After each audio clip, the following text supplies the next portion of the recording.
Eu sou a professora Débora do Sei Bem Maior e hoje eu vou mostrar para vocês como confeccionar uma guirlanda de Natal. Tem várias formas da gente confeccionar. Bora lá fazer com a criançada?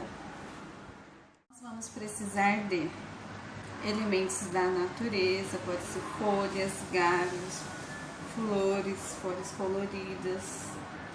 Vamos precisar de... Peguei uma caixa de pizza, recortei, fiz este círculo. Nós vamos precisar também de cola quente. Então, vai fazer aí com a criança, muito cuidado na hora de usar a cola quente perto das crianças, tá bom? Então, a gente vai colar todas as folhas, uma por uma, até preencher toda a guirlanda. Vamos lá?